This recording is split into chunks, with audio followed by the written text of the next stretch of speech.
Sharp D-Tab D41A. Ini tablet 10,1 inci limbah Jepang dari Sharp yang di Indonesia harganya bekasnya 1 juta pas aja. Speknya ini mantep banget dan banyak hal lagi yang menurut gue gak ada di tablet yang lebih mahal sekalipun. So mari kita langsung review si Sharp D-Tab D41A di tahun 2025.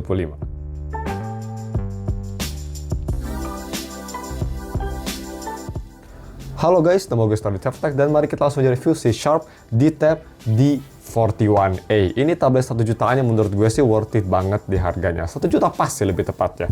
Jadi seperti biasa mari kita bahas untuk si harga dan speknya. Harga sendiri kalian bisa beli tablet ini di harga segini. Gue nyari Tokopedia, gue beli biasa di Grocery Sale 1 juta dan ini varian 64GB dengan internal storage, RAM maksud gue 4GB yaitu internal storage 64GB. Kalau bisa kalian mau beli HP ini atau tablet ini gue bakal taruh linknya ada di deskripsi, dan kalau bisa kalian ingin wallpaper yang ada di tablet ini gue juga bakal taruh link wallpapernya ada di deskripsi video ini ya. Oke.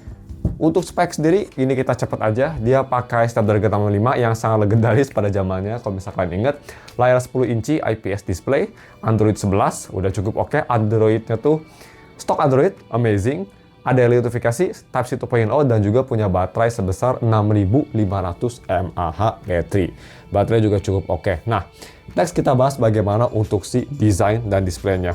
Untuk desain kita kayaknya nggak usah banyak ngomong karena desainnya ini benar-benar kayak jadul ya. Bisa kita lihat desain depan, dia bezelnya tebal banget, kanan kiri atas bawah. Ngingetin gue tablet-tablet zaman dulu, tapi di harga 1 juta pas. Zaman sekarang pun tablet baru desainnya masih kayak gini kok, jadi nggak bisa komplain banyak. Desain belakang simple, nggak ada beda-bedanya, nggak ada unik-uniknya. Tulisan Docomo, kamera di kiri atas, mikrofon, dan untuk penempatan si front face-nya kamera dia bener ya, ada di landscape. Jadi untuk zoom gitu kerasa lebih enak, gak kayak di iPad yang zaman-zaman dulu. Terus juga untuk port-portnya bisa kita lihat di sini ada headphone jack. Terus di sini ada Type-C-nya di sini, dan di bawah di sini ada dual speaker. Nanti kita bakal bahas kualitasnya, cukup bagus banget di harganya. Build quality sendiri dia terbuat dari plastik, dan untuk kualitas display-nya sendiri menurut gue ini untuk harga 1 juta pas ya, ini bagus banget.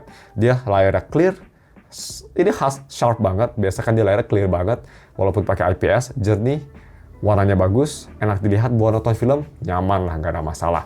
Dan bagaimana untuk kalau misal kita pakai untuk ngetik gitu, apakah ada haptiknya? Jawabannya ini ada. Dan haptiknya ini gak main-main, ini haptiknya bagus loh. Ini haptiknya kayak HP 4 jutaan.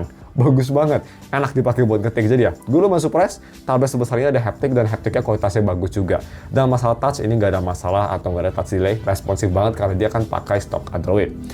Nah, bagaimana untuk kualitas speakernya? Speaker, tadi gue bilang dia speakernya sendiri ada 2 di bawah sini, tapi sebelum kita bahas speaker, gue mau bahas untuk headphone jacknya. Headphone jacknya kualitasnya menurut gue sangat bagus. Gue pakai IM si Tangzu Xuanyu yang dia tuh butuh power 2 kali lipat dari IM biasanya. Ini bisa ngedrive di sekitar 70%, udah cukup keras, jadi udah bagus banget. Dan kualitasnya ini lebih ke arah warm ya, atau lebih ke arah bassy. Yang gue agak sedikit kurang suka, gue lebih suka balance, tapi ya it's fine. Jadi bikin suara IM gue sedikit lebih bassy, tapi masih bisa mempertahankan detailnya, vokalnya masih oke, tapi memang treble kayak instrumen gitu agak sedikit mundur, tapi overall masih fun lah untuk didengar. Terus bagaimana untuk speakernya? Speakernya ini malah kebalikannya banget. Speakernya sendiri dia 2 speaker ada di bawah, posisinya down firing speaker. Ngingetin gue sama laptop ya, tapi ini down firingnya gak terlalu ngaruh sama kualitas kok. Dan kualitas speakernya dia cukup bagus. Untuk harga 1 juta malah ini bagus sekali. Dia speakernya memang lebih ke arah flat, jadi bassnya pretty much hampir nggak ada, tapi at least nggak bikin suara jadi cempreng. Suara masih cukup clear, jernih, enak didengar, dan dia juga lumayan rich, surprisingly, sound saya juga lumayan oke. Jadi ya, untuk lebih detailnya ini di speaker testnya, dan untuk full volumenya ini bisa cukup keras, tapi nggak bisa keras banget kayak tablet-tablet misal S9 FE gitu ya, wajar lah, tapi ini bisa cukup keras. Jadi ya, ini dia sampel speakernya. Kalian mending pakai headphone biar bisa ngedengerin lebih detail seperti biasa. Check it out deh, it's pretty good. Terus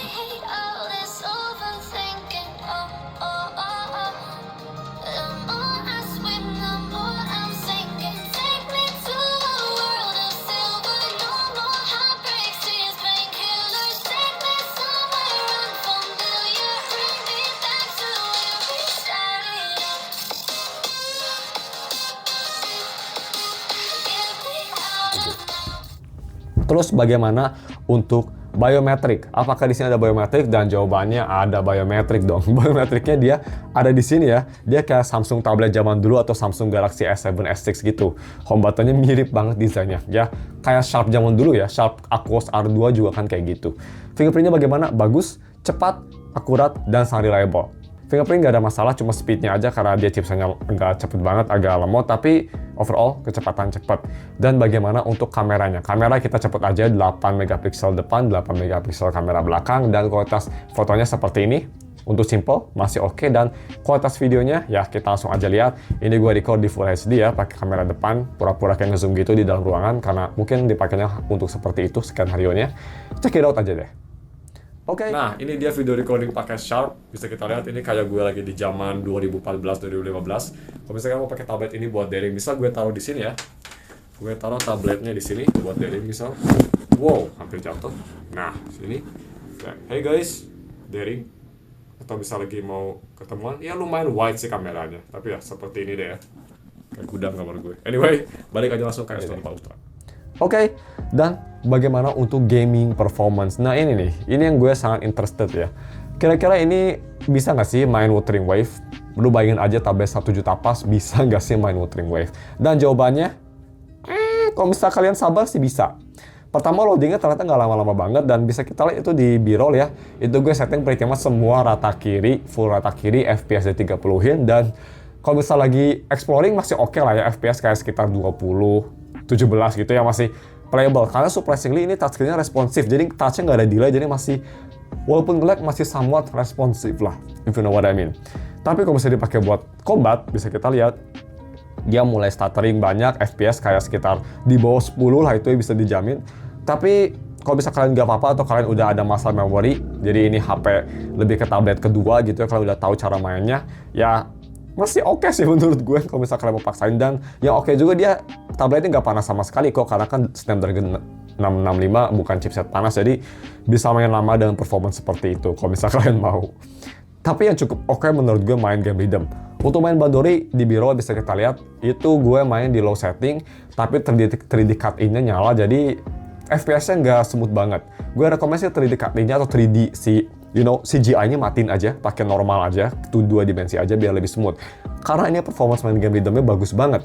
Dia nggak ada touch delay, responsif banget, dan karena ini pakai stok Android, enak banget lah.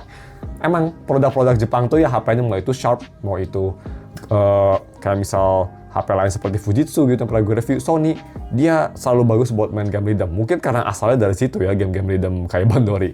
Anyway, jadi game performance surprisingly untuk harga 1 jutaan, buat main game berat banget, masih bisa kalau sabar. Main game rhythm, enak banget. Jadi ya, buat kalian para rhythm gamer yang punya budget 1 juta pas, ini enak loh, asalkan di low setting. So, next bagaimana untuk UI-nya? Jadi UI sendiri dia udah di Android 11, dan dia UI-nya ini pretty much stock Android. Bisa kita lihat kalau misalnya kita ke setting nih. Ngingetin kalian banget sama Android zaman dulu ya, Android 11. Dan performanya bagaimana untuk harga 1 juta pas? Ya kalau misalnya mau dibandingin performanya di harga 1 juta pas, dibanding sama tablet lain yang baru, misal kayak Galaxy Tab A6 gitu, gue lupa lagi yang harga 2 jutaan, ya ini jauh lebih smooth lah. RAM 4GB udah cukup menurut gue. Memang kalau buka lebih dari 3 aplikasi dia bakal nge-refresh, tapi it's fine. Untuk navigasi sendiri karena dia stok Android, smooth banget. Buka aplikasi smooth banget, bahkan browsing pun masih somewhat smooth di harganya. Jadi gue lumayan surprise. Enak banget buat browsing, dan di harga 1 juta pas ini sudah melebihi ekspektasi gue lah. Jadi udah cukup bagus. Right.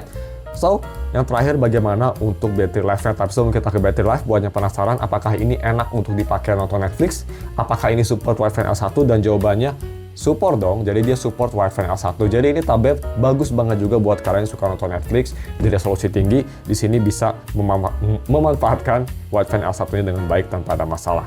Oke, jadi last but not least, battery life-nya atau battery life. Bagaimana untuk baterainya ya?